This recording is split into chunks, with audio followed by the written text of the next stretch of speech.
Finished product, right? Yes, sir. Wow. Pretty impressive.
We use high carbon stainlesses, we use Damascus,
steels. I don't use crap.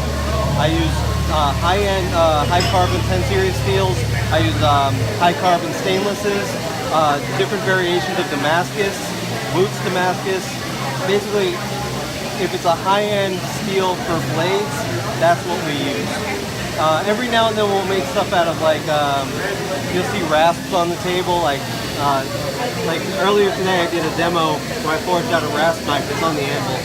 You know, and that's when we'll use recycled materials, but it's for like demonstrations and stuff like that. And even those materials, I know what the steel is, so I know how to heat treat it to get optimal performance out of it. So yeah, I think that's the whole rundown. Yeah. And you sell this on your website? Literally, this is the prototype of this line. Okay. I have 5 more of these in the shop waiting to go. This one is my prototype where I'm messing with the heat treat and, you know, seeing how I can speed up the process of making them and what I can get away with before I have to like trim off the fat so that we don't have any kind of errors happen. Like sometimes, like if you grind something too thin before you heat treat it, it bows in the heat treat, and then you got to get the bow out, and it's a nightmare. So right now, what I'm doing is I'm grinding this one down pretty far, and then I'm going to heat treat it to see if it takes a bow. If it doesn't, then I know I can grind this much before heat treat, because it's a lot faster. So that's what I'm doing with this one.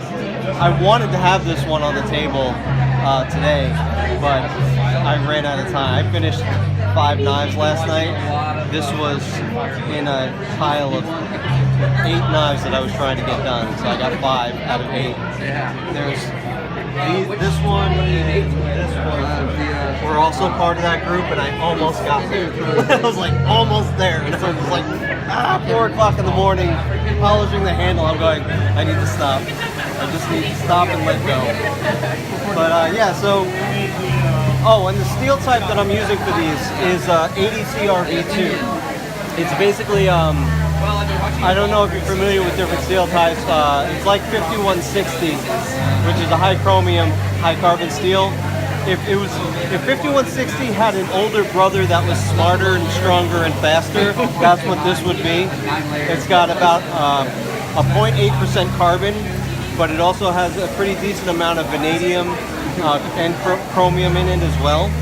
And the vanadium adds toughness and a little bit of wear resistance and stuff like that. So it just holds an edge longer, doesn't tarnish as much, so it's resistant Do to you use it corrosion. like a medium reactive knife? Yeah. Like what I did was this is the first knife I made out of 80CRV2. I made this a while ago, and the guy is on layaway, so that's why we still have it. When I finished this knife, I love this handle material. I actually originally bought it for myself, and so the first thing I did was I ate a steak with it. This has not been cleaned. Yeah, like you can see some discoloration. Okay. You know, and that knife I've had it for over a year. Okay. You know, like I didn't buff it out. They get oiled, you know, but you know, like right now this is dry. And then last time it was oiled was at the last show. It's been sitting in storage for a few weeks now. So yeah, it's pretty good with corrosion resistance. I mean, keep it dry and cared for like you would any other high-end kitchen knife.